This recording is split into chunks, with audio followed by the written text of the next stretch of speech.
Hey everybody, it's Zach, and this here I'm bringing you guys my review for Jurassic World Evolution. Steam says I've put about 45 hours into the game. I've 5-starred all the islands, and I've unlocked all the dinosaurs and completed all the missions. Um, so right off the bat I'm going to say the game's good, but it's not perfect. The game's definitely gorgeous. Buildings look great. There's lots of detail in the plants and the way the buildings are made. They're very unique and individual. The colors are beautiful. Um, I do wish there was more interaction between the people and the buildings themselves. There's a lot of things like balconies with chairs on them, but no people ever go and sit in them. People will walk through the front door of the buildings, Um, but I wish there was more interaction, like people hanging out on the side of the buildings and people doing more than just going into the buildings. You can change the items that are sold inside the building, and you can change how much you charge for them and how many employees are working inside the buildings, but these are all stat changing items and they don't actually change the cosmetics or how people interact with the buildings. Now, all that aside, this being a theme park management game, the real focus here is the dinosaurs. The dinosaurs look amazing. They look great. You can get up really close to them. You can see the details. They have a large variety between the dinosaurs. You can change skins on them to make them more colorful. I think altogether, as of right now, there's 46 dinosaurs that you can create and 2 hybrids. That was after the Jurassic World Fallen Kingdom patch came out. The animations look good and they look realistic, or at least they make the creatures look alive. You can definitely get lost trying to make your dinosaurs look as cool as possible and zooming in, just watch them walk around or hunt the little goats that are walking around. One big problem I have though is the fact that they don't have a lot of interaction, especially between each other.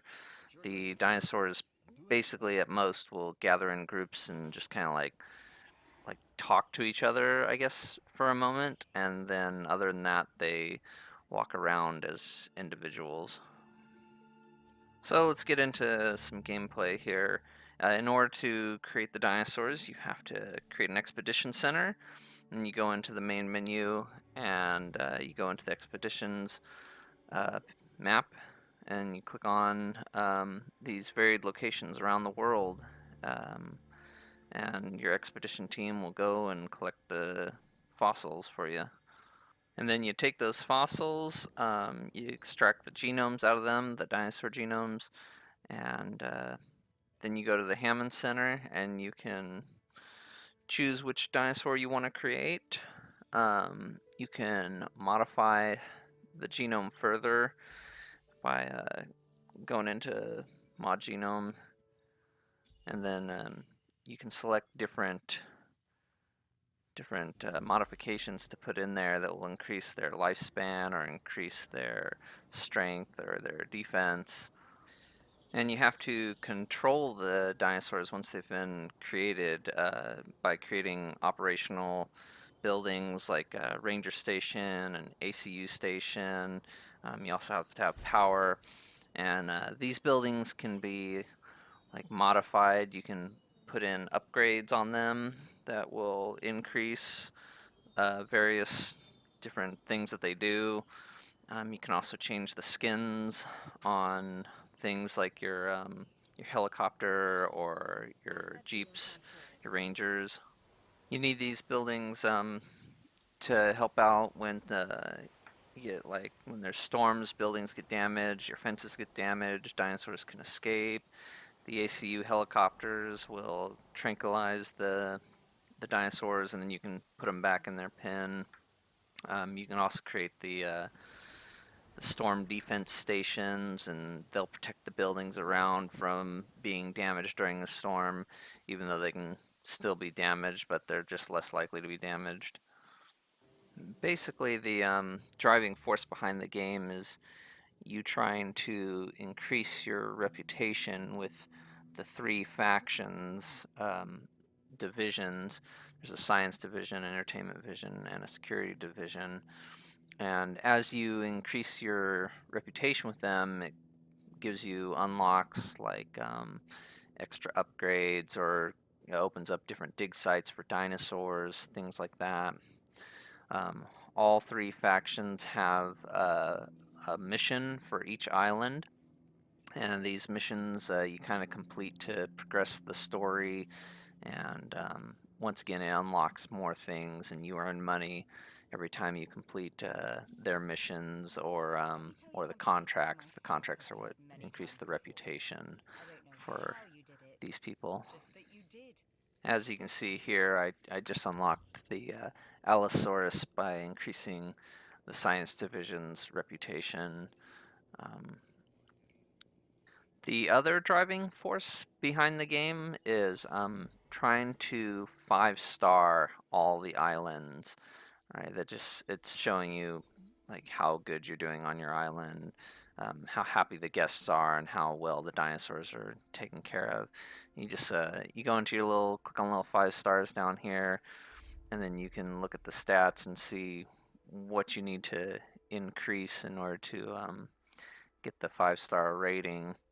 You can see things like dinosaur visibility, food rating, and the more you put in of the appropriate shops, it'll increase your rating. And then you can unlock special things like skins and extra rides. And that's kind of a problem with the game, is there's basically not a lot of rides. There's basically just the gyrosphere, um, the monorail, and then you got like 2 different kinds of viewing platforms. The gyrosphere is kind of cool. I mean, I guess I wish they had like a Jeep that you could drive around in, as a ride instead, kind of like the first Jurassic Park. Uh, but you can get in the gyrosphere and you can get up close and personal. Here's kind of like your first-person view. You can drive through the pins and see what the dinosaurs are doing up close. So that looks kind of cool. But basically, the whole game has a problem with your visitors not having a lot of things to do. Yeah, there's a lot of buildings for them, but there's no interaction there. Like I had mentioned earlier, they just walk in and out of them. With this ride, this is basically the only real ride they go on. The viewing platforms, they appear in the viewing platform, and they're not doing anything special. But Frontier does have a really good reputation of continuing support for their games after they've been released, like Planet Coaster. And just now with this game, they already released a minor piece of DLC, basically, for free, that has added in these extra dinosaurs from the Fallen Kingdom movie, giving us the Indoraptor here. So, hopefully in the future they'll add in more things for the guests to do. They'll add in things like maybe an aviary with some flying dinosaurs, or maybe they'll add in some water-based dinosaurs like the Mosasaurus from the Jurassic World movie.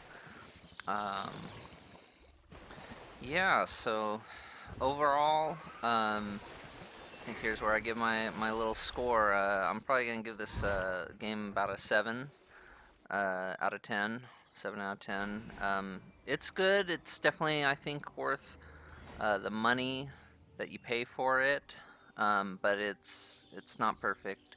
And hopefully moving forward, the developers will continue to support the game, and it'll only get better over time. So there you go, guys. That's my review of the game. Leave me a comment what you thought of the game, if you agree or disagree with me, and thanks very much for watching, guys. Hope you guys enjoyed it.